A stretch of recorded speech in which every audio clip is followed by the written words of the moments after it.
yang memiliki keahlian khusus, evakuasi 8 penambang di Banyumas juga akan menggunakan alat berat. Camat Aji Barang, Arif Effendi mengatakan suatu alat berat eskavator akan segera didatangkan. Dari kesepakatan semua pihak akan ada upaya alat berat dimaksudkan mengurangi debit air. Informasi selengkapnya akan disampaikan langsung oleh wartawan Tribun Jateng, Permata Putra Sejati yang kini sudah terhubung bersama kami. Silakan rekan Jati. Baik, selamat siang Tribuners. Dapat saya informasikan bahwa hari ini adalah menjadi hari kelima proses evakuasi terhadap 8 penambang emas yang ada di Desa Panjurendang, Kecamatan Aji Barang, Kabupaten Banyumas yang masih terus dilakukan. Teman-teman Tribuners, posisi saat ini saya mengabarkan ini adalah tepat berada di depan lokasi tambang yang menjadi lokasi 8 pekerja yang saat ini masih terjebak. Berbagai macam upaya telah dilakukan oleh tim Basarnas dan juga seluruh relawan yang terlibat pada proses evakuasi. Namun memang sampai dengan saat ini belum dapat mengevakuasi ke-8 pekerja tersebut.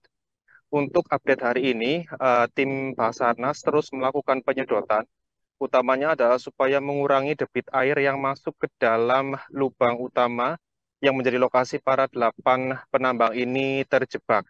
Memang berdasarkan pantauan kami, kesulitan utama yang dihadapi oleh tim Basarnas adalah kondisi lubang itu sendiri yang memang sempit, yang diameternya saja itu hanya berukuran kurang dari 1 meter, yaitu 80 sampai 90 cm, yang ketika akan masuk ke dalam lubang utama atau ke dalam itu, kedalaman utamanya adalah sekitaran 60 sampai 70 meter ke dalam. Dan kondisi di dalam lubang itu juga sangat sulit karena memang petanya itu seperti tangga yang berkelok-kelok, dan semakin ke dalam diameternya juga semakin kecil, sehingga hal itu sangat menyulitkan para pekerja, para tim Basarnas yang akan melakukan evakuasi. Kemudian cara-cara yang dilakukan untuk mengevakuasi sudah beberapa dilakukan, seperti penyedotan, kemudian mendatangkan alat berat supaya dapat lebih bisa mempercepat proses evakuasi. Kemudian teman-teman Tribuners, untuk kondisi dari para korban itu sendiri, sebenarnya saat ini belum ada pernyataan resmi terkait bagaimana kondisi para korban. Namun dengan kondisi sudah 5 hari berada di dalam area lubang galian, kemudian terendam selama 5 hari, ini juga sangat membuat prihatin sejumlah pihak bagaimana kondisi dengan para korban tersebut. Kemudian informasi yang kami dapatkan, nanti insya Allah pihak dari keluarga atau perwakilan keluarga juga akan datang untuk mendapatkan penjelasan bagaimana proses evakuasi dan juga melihat secara langsung bagaimana kondisi di area tambang. Teman-teman Tribuners, ini adalah area tambang yang berada di Desa Pancurendang, berada di lahan sawah, di sekitaran lahan sawah, kemudian dengan luasan sekitaran 2 hektar.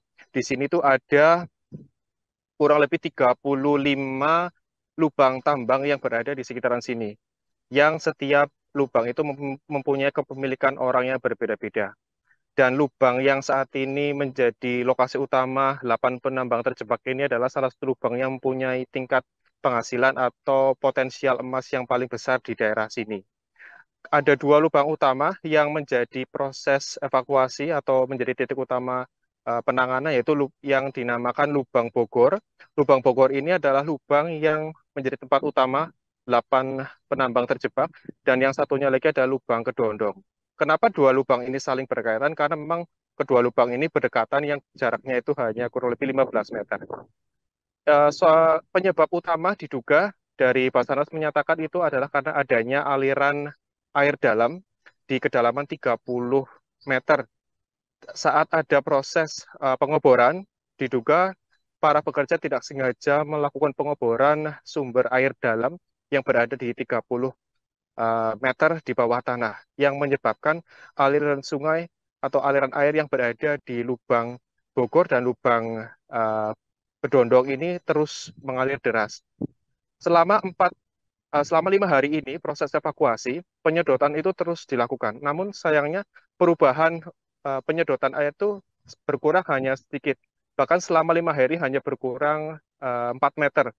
Dan hal itu jelas membuat Basarnas merasa kesulitan dan juga harus melakukan berbagai macam cara agar dapat segera melakukan evakuasi.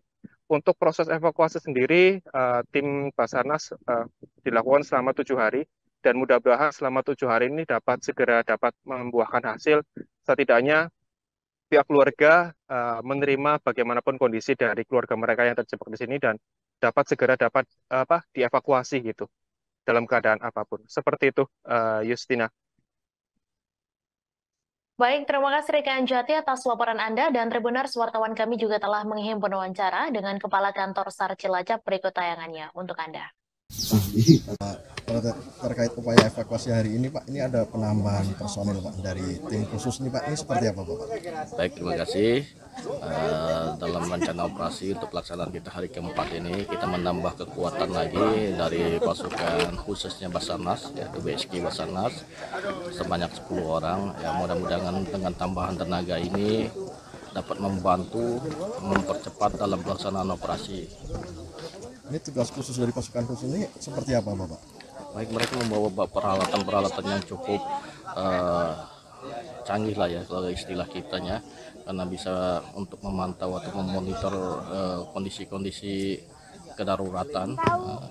Mereka juga mempunyai pengalaman, keahlian di bidang sesuai dengan spesifikasi kecelakaan sekarang ini.